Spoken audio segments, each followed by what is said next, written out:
Bismillahirrahmanirrahim. Assalamualaikum warahmatullahi wabarakatuh. Alhamdulillahi rabbil alamin wa bihi nasta'in wa ala umuri dunya waddin. Wa sallallahu ala anbiya'i wal mursalin sayyidina Muhammadin wa ala alihi wa ashabihi at-tayyibin. Amma ba'd. Fa as'alullaha ta'ala an yamunna lana bi'ilmin nafi' wal 'amali shalih wa an yufaqihana fid din wa an yaftah lana futuhal 'arifin wa an yarzuqna al-ikhlasa fil aqwali wal a'mal. Allahumma amin. Ikhwah fillah, azani Allah wa iyyakum. Alhamdulillah, puji syukur kepada Allah Subhanahu wa taala kita bisa kembali berjumpa sebagaimana biasa melanjutkan pembelajaran kita membahas kitab Al-Jawahir Al-Adaniyah Syarah Ad-Durrah Al-Qudaymiyah. Ya, kitab berisi tentang kaidah-kaidah fiqhiyah dalam madhab Syafi'i. Kemudian salawat dan salam tak lupa kita selalu curahkan buat Nabi kita Muhammad sallallahu alaihi wasallam beserta keluarga beliau, sahabat dan orang-orang yang mengikuti sunnah beliau hingga akhir zaman. Baik ikhwah fillah, para penuntut ilmu yang dirahmati Allah Subhanahu wa taala. Pada kesempatan hari ini kita masuk membahas kaidah yang ke-27 dan insya Allah juga kita akan bahas hari ini, sore hari ini, kaidah yang ke-28 insya Allah. Baik, langsung saja. Qala al-musannif hafizahullahu ta'ala wa nafa'ana bi'ilmihi fid dunya wal akhirah. Al-qa'idatu sabi'atu wal 'ishrun, kaidah yang ke-27. Ma jaza li'udhrin batala bizawalih. Sesuatu yang diperbolehkan karena sebab uzur, maka sesuatu itu menjadi tidak berlaku lagi dengan hilangnya uzur tersebut. Ma'na al-qa'idah anna al-ahkam allati syuri'at li'a'dharin mu'ayyanah tantahi wa tazulu bintihai tilkal a'dhar. Hadha wadih.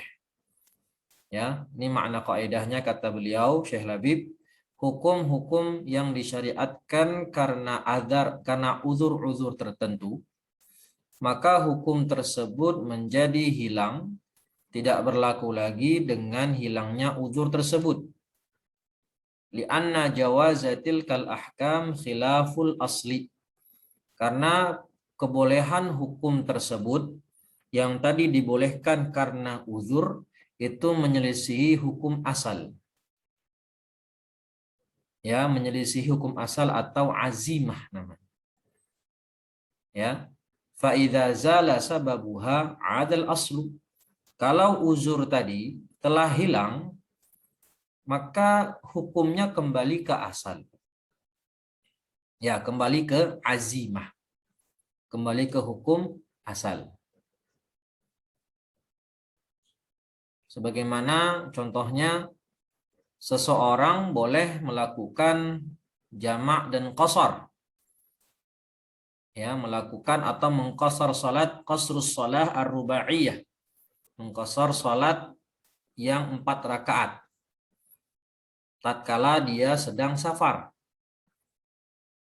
Dan ketika sudah tidak safar, maka hukumnya dia kembali melakukan salat rubaiyah secara sempurna. Tidak boleh dia melaksanakan sholat 2 rakaat, harus sempurna 4 rakaat karena uzur safarnya sudah hilang. Ya, uzur safarnya sudah hilang. Begitu pula orang yang mengambil uzur untuk tidak berpuasa saat safar. Maka ketika telah kembali dari safar, hilang sebab safarnya, maka saat itu dia kembali ke hukum asal, yaitu wajib berpuasa. Itu secara garis besar pengertiannya.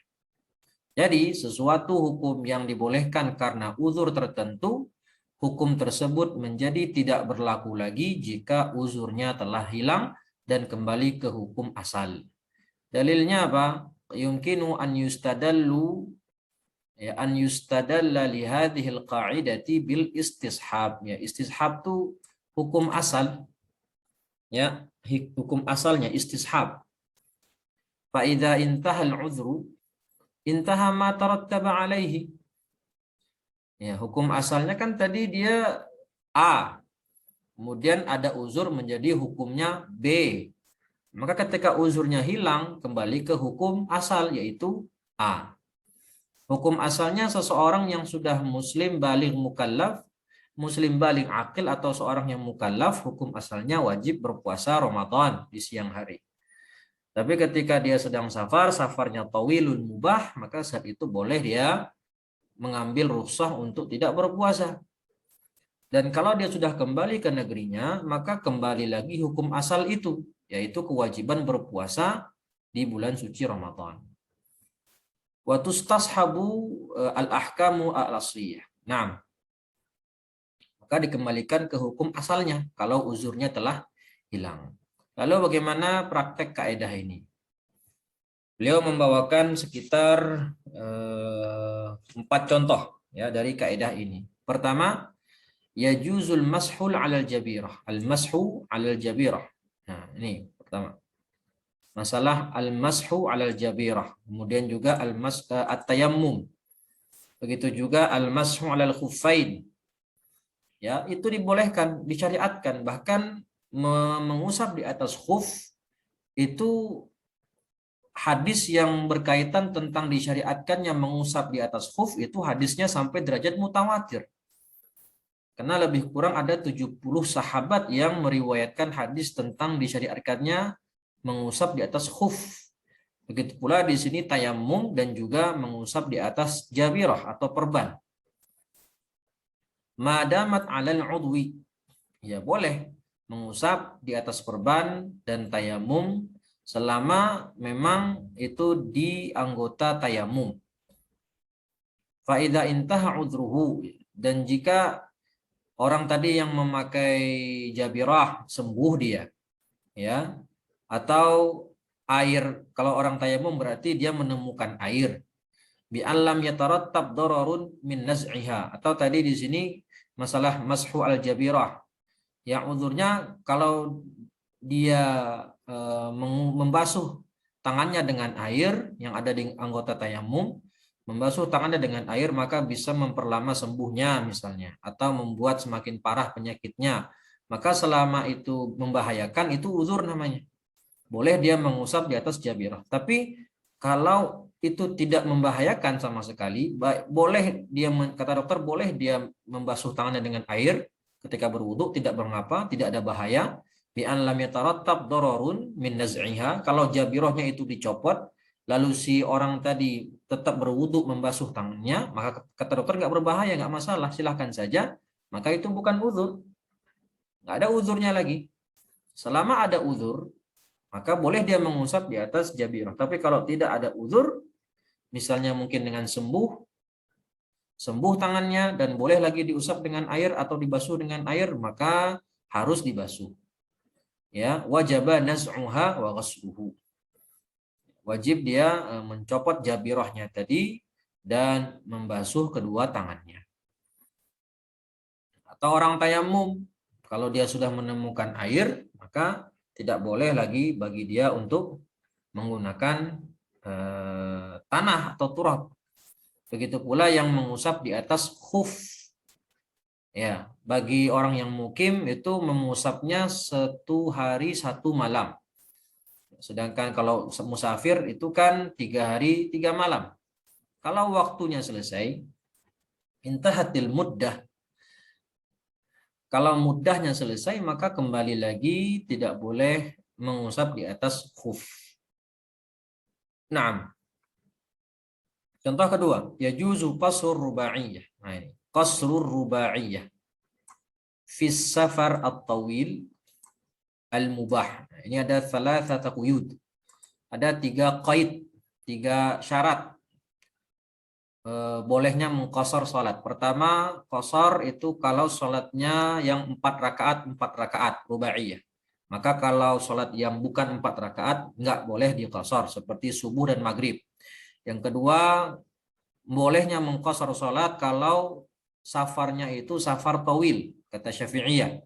Dan safar tawil itu sekitar marhalatan, ya, dua hari perjalanan, atau kata ulama kontemporer itu sekitar 83 km. Ya, itu namanya safar tawil. Kalau safarnya safar qasir, kurang dari 83 kilo, maka tidak boleh mengqashar. Yang ketiga, safarnya itu mubah, dalam tujuan yang mubah. Ya, bisa tujuan safarnya itu wajib seperti ibadah haji, bisa tujuan safarnya itu adalah sunnah seperti berdagang atau menuntut ilmu, bisa juga tujuannya itu adalah mubah seperti ya, berdagang itu ya, atau apa namanya, yang lain, yang perkara mubah yang diperbolehkan. Tapi kalau safarnya safar maksiat, maka itu tidak boleh. Ini 3 quyud. Jadi boleh orang mengqashar selama safarnya safar tawil dan 4 rakaat, dan juga safar yang mubah. Fa idza intaha safaruhu bi an 'ada ila mahalli iqamatihi. Nah, kalau dia selesai safarnya dan dia kembali ke rumahnya, falaisa lahu tarakhus bi rukhasis safar, maka nggak boleh lagi dia mengambil rukhsah untuk mengqashar salat. Ya, rukhsah safar. Rukhsah safar tawil ada 4. Pertama, qasrus sholatir rubaiyah, boleh mengqashar salat 4 rakaat. Yang kedua adalah al-iftar fi Ramadan, boleh dia membatalkan puasa di Ramadan. Yang ketiga, al-mashu lal khuffain, boleh dia mengusap khuf.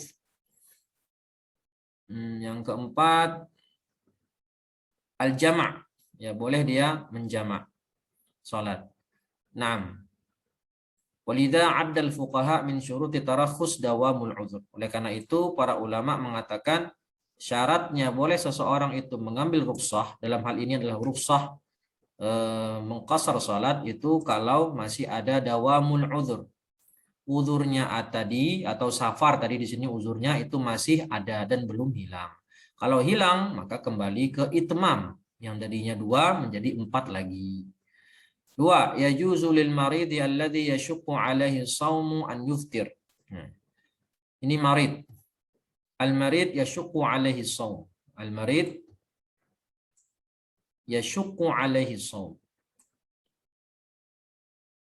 Ada orang sakit dan berat bagi dia untuk berpuasa. Tapi kalau orang ini nekat berpuasa atau dia tetap kekeh untuk berpuasa dalam keadaan sakit yang berat tadi, fa idza shama wa syufiya fi muntasafin nahar haruma alaihi iftar li zawalil uzur. Ada orang sakit dan nggak mampu dia berpuasa, tapi meskipun demikian dia tetap puasa, shoma. Lalu di tengah siang, di tengah hari dia puasa dari pagi, dari sebelum subuh, ya kan? Dari azan subuh puasa, dan jam 12 atau jam 11 sembuh penyakitnya, ya. Tahassana haluhu, kembali sembuh dia. Apakah boleh saat itu dia mengambil rukhsah untuk membatalkan puasa? Nggak boleh. Karena uzur yang membuat dia boleh membatalkan puasa adalah sakit, dan itu sudah hilang sakitnya. Kalau dari pagi tadi dia memang nggak berpuasa, boleh, karena memang saat tadi pagi dia dalam keadaan kondisi yang sakit. Tapi dia nekat berpuasa atau tetap dia berpuasa. Lalu di jam 11 atau jam 12 sembuh penyakitnya, saat itu dia nggak boleh lagi ngambil uzur. Kenapa? Karena sakitnya yang menjadi uzur boleh dia berbuka itu sudah hilang. Lizawali al-uzri. 4. Lau istanabal ma'dubu ghairahu liyahujja anhu. Al-ma'dub itu al-ajiz anil harakah. Itu orang yang nggak mampu, ya orang sudah tua renta misalnya ya. Atau orang yang memang lemah fisiknya, itu ma'dub. Al-ajiz anil harakah, nggak mampu untuk bergerak. Masalah lumpuh misalnya, atau kakinya sakit misalnya, ya nggak mampu dia untuk melaksanakan haji. Lalu dia menyuruh seseorang untuk badal haji. seseorang untuk mewakilinya dalam berhaji. Tsumma syufiya. Nah, misalnya di tahun 2021 dia posisinya ma'dub, nggak bisa naik haji. Nah, khawatir nanti dia meninggal dan belum sempat haji dan dia punya uang misalnya, maka dia badal hajinya kepada orang lain. Dia suruh orang lain untuk berhaji atas nama dirinya, menghajikannya. Lalu di tahun 2022 sembuh dia misalnya. Tsumma syufiya. Sembuh dia. Maka apa kata Syekh di sini? Wajib alaihi i'adatul haji li nafsihi. Maka kalau sembuh dia di tahun berikutnya, maka wajib dia haji lagi untuk dirinya. Karena haji yang tahun lalu yang dikerjakan oleh orang lain untuk dirinya sebagai wakilnya, itu dibolehkan karena posisi dia adalah orang yang tidak mampu berhaji. Tapi ketika hilang uzurnya, jadi dia sudah sembuh lagi, sudah bisa bergerak lagi sebagaimana orang sehat biasa, maka nggak cukup haji yang tahun lalu menggugurkan kewajiban dia haji, nggak cukup. Ya, maka dia wajib haji lagi. Jika sudah mempunyai kemampuan lagi dan dia dalam kondisi sehat, maka wajib dia lagi haji. Wajib dia mengulang haji yang tahun lalu dikerjakan oleh orang lain dan dia kerjakan sendiri di tahun ini. Jika memang terpenuhi syarat-syaratnya tentunya. Li'annal istinabah jazat lil udri fatazulu bizawalihi. Nah, ini alasannya. Ya kan? Dia diwakilkan orang lain berhaji. Kenapa? Karena ada uzur. Uzurnya apa tadi? Ma'dub, lumpuh atau sakit kakinya atau apalah ya. Al-ajiz anil harakah. Maka ketika hilang uzur ma'dubnya ini, maka dia kembali lagi ke hukum asal, yaitu wajib berhaji jika saat itu dia punya kemampuan. Berhaji dirinya sendiri. Tapi di sini ada pengecualian, kata beliau. Min mustathnayat. Nah, di antara pengecualian dalam kaidah ini, ya, memang dalam kaidah fiqhiyah itu banyak mustathnayat ya. Ya, makanya kebanyakan kaidah fiqhiyah itu biasanya berbicara tentang perkara yang ghaliban. Dan pasti di sana ya ada mustathnayat. Ya, di beberapa kaidah itu ada beberapa mustathnayat. Di antaranya ini. Lau kana murtakibul haddi maridan bima la yurja bur'uhu fa innahu yujladu bi'ufqalin alaihi mi'atu husnin. Kalau ada seseorang sakit ya, atau tua renta, kakek-kakek usia 70 tahun gitu kan, dia melakukan perbuatan maksiat yang mewajibkan had. Seperti apa misalnya? Seperti minum khamr. Ya. Ada kakek-kakek 70 tahun udah tua renta tapi masih minum khamr. Nah, minum khamr kan hukuman hadnya 40 kali cambukan. Ya, yujlad arba'ina jaldah.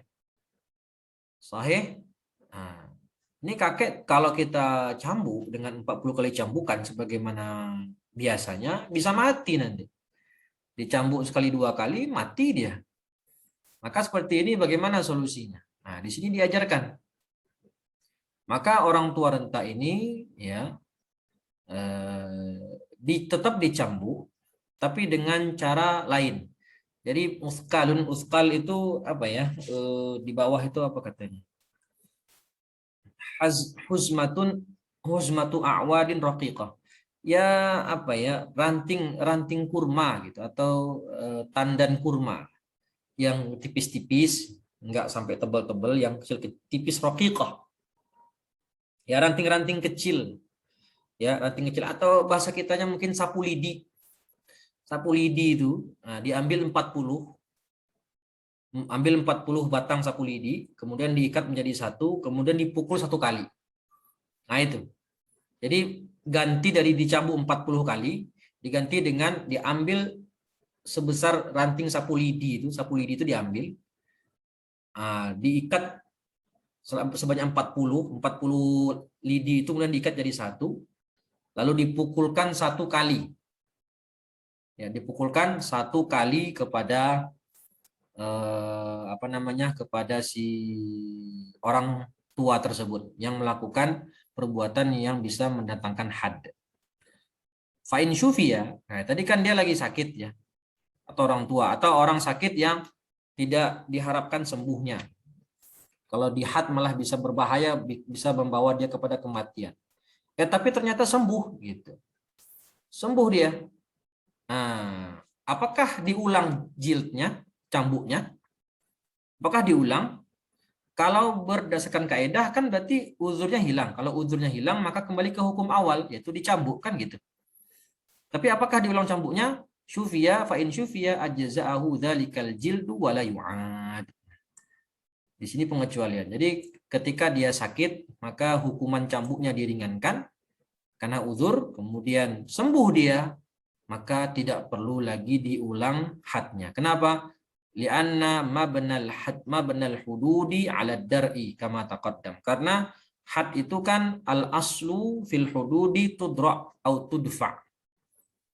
Jadi Islam itu semangatnya adalah tidak semerta-merta atau sekonyong-konyong main hudud aja. Itu bukan seperti itu semangat Islam. Islam malah semangatnya apa? Menjauhkan orang dari had. Kalau bisa jangan sampai dia di had. Tudra al-hudud tudra'u bisyubhat kan gitu kaidahnya. Hukum asalnya orang itu kalau bisa jangan kena had. Bagaimana kita tahu kisah Ma'iz yang ngadu sama Nabi kalau dia telah berzina. Nabi sebisa mungkin tidak mau menghukum si Ma'iz tadi. Sebisa mungkin. Jadi semangatnya Islam itu adalah supaya jangan sampai orang ini terkena had.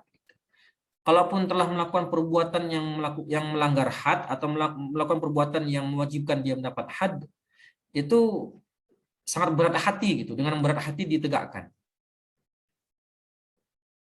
Nah, ini pengecualian. Kemudian tanbih, hadhil qa'idatu tu'tabar kaqaidin liqa'idah ad-darurat tubihul mahdhurat. Kaidah ini seperti kait pada kaidah ad-darurat tubihul mahdhurat.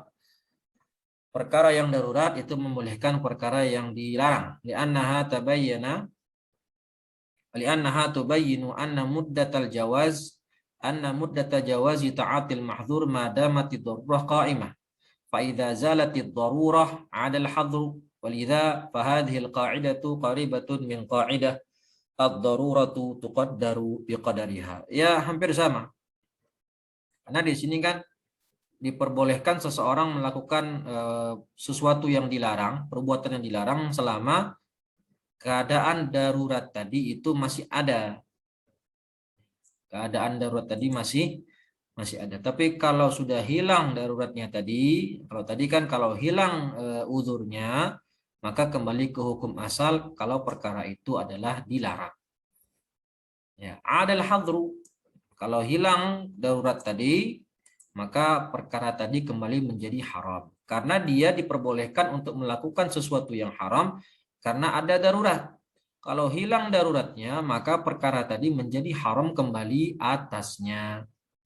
Ya, taib. Makanya kata beliau kaidah ini sangat berdekatan maknanya dengan kaidah ad-darurah tuqaddaru biqadariha. Yang namanya darurat itu ditakdir, dikira-kirakan berdasarkan keadaannya. Gak mentang-mentang darurat kemudian boleh gitu aja sebebas-bebasnya. Gak bisa.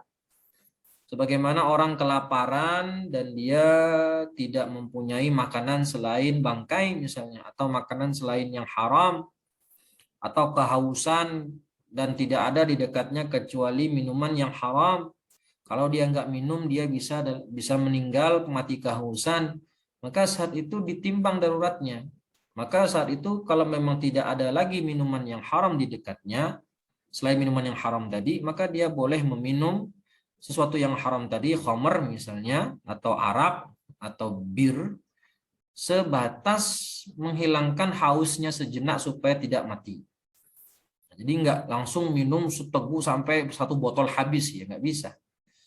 Jadi ilman bi anna qa'idata ad-daruratu tubihul mahdurat minal qawa'idil hammah allati tadullu ala samahatid dinil islami wa taysiri ahkamihi wa ittisa'ihi li daruratin nas. Ketahuilah ya bahwasanya kaidah ini ad-daruratu tubihul mahdurat adalah di antara kaidah fiqhiyah yang sangat penting yang menunjukkan kepada kita kemuliaan atau keluasan agama Islam dan kemudahan hukum-hukumnya dan keluasan bagi manusia jika ditimpa musibah. Waqad dalla 'alaiha qaulullah ta'ala faman ittara fi makhmasatin ghaira mutajanifin li'ithmin fa innallaha ghafurur rahim. Atau dalam ayat lain faman ittara ghaira baghi wala 'adim fala itsma 'alaih, kan gitu. Nah, wallahu taala